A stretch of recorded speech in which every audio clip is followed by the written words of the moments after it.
தமிழக மக்கள் அனைவருக்கும் வணக்கம்.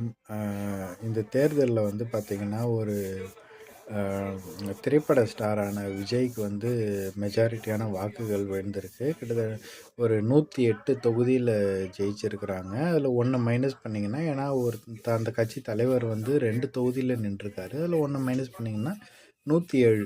மக்களோட தீர்ப்பு எப்பவுமே மக்களோட தீர்ப்பு தான். அவர் வந்து கிளியராக மெஜாரிட்டி எடுத்திருக்கிறாரு. அதில் எந்த பேச்சுக்குமே அதில் 2வது கருத்துக்கே வந்து இடம் இல்லைன்னு வச்சுக்கோங்க. இது கொஞ்சம் அப்ரிஷியபிளாக பார்க்குற நேரத்தில் கொஞ்சம் வருத்தம் அளிக்குது. ஏன்னா மாற்றம்னு நினச்சி எவ்வளோ பேரோ வந்திருக்கிறாங்க. இதுக்கு முன்னாடி மாற்றம் அன்புமணின்னு ஒருத்தர் வந்து ஒரு பெரிய கேம்பெயினே நடத்தினார்.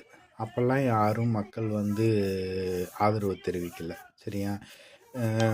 நாம் தமிழர் கட்சி வந்து எல்லாத்துக்கும் மாற்றம்னு நினச்சி ஒவ்வொரு முறையும் 234 தொகுதியிலையும் நின்று பெண்களுக்கு சரிசமமாக ஆண்களுக்கு சரிசமமாக 117 வச்சு நிறுத்தி எல்லா இது பார்த்தாங்க.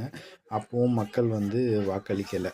ஸோ இப்போ வந்து ஒரு திரை கவர்ச்சியில் வந்து ஒருத்தருக்கு வந்து வாக்கு செலுத்தியிருக்கிறாங்க. சரிங்களா? ஸோ என்னுடைய பர்சனல் ஒப்பீனியன் என்னன்னு கேட்டிங்கன்னா, இது மாற்றத்துக்கான வாக்கா அப்படின்னு கேட்டிங்கன்னா, மாற்றத்துக்கான வாக்கெல்லாம் கிடையாது. திரை கவர்ச்சிக்கான வாக்கு தான். என்னுடைய அடிப்படை கருத்து இதுதான். இது ஒரு திரை கவர்ச்சிக்கான வாக்கு. அவங்களோட சூப்பர் ஸ்டாருக்கு மக்கள் ஓட்டு போட்டிருக்கிறாங்க. சரிங்களா? ஆனால் இதெல்லாம் தாண்டி அது திரை கவர்ச்சியோ இல்லை என்ன வெங்காயமோ இதெல்லாம் தாண்டி போய் எனக்கு என்ன ஒரே ஒரு சின்ன விஷயம் சந்தோஷம் தருது அப்படின்னா, கிட்டத்தட்ட 50 வருடங்களுக்கு மேற்பட்டு, அதாவது 59 வருஷம்னே சொல்லலாம், திமுக அதிமுக அப்படிங்கிற 2 திராவிட கட்சிகள் தான் இந்த நாட்டை மறுபடியும் ஆண்டுகிட்டு வந்துட்டு இருந்தது. இது 2த்துக்கும் ஒரு முற்றுப்புள்ளி வச்சு இதை கவிழ்க்கிறதுக்குன்னு ஒரு சக்தி இருக்குது அப்படின்னு ஒரு ஆல்டர்னேட்டிவ் வந்திருக்குது.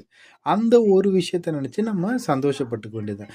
என்னதான் மக்கள் திரை கவர்ச்சியை பார்த்து வாக்களிச்சிட்டாங்க, தமிழக மக்கள் ஏன் இப்படி போகிறாங்க அப்படின்னு நினச்சாலும், அப்பாடா சாமி, ஒரு வழியாக இவ்வளோ வருஷம் கழித்து 50க்கும் மேற்பட்ட வருஷம் கழித்து இந்த திராவிட கட்சிக்கு ஆல்டர்னேட்டாக ஒரு கட்சி ஏதோ ஆட்சிக்கு வரப்போதே அப்படின்னு நினச்சி நம்ம சந்தோஷப்பட்டுக்க வேண்டியது தான்.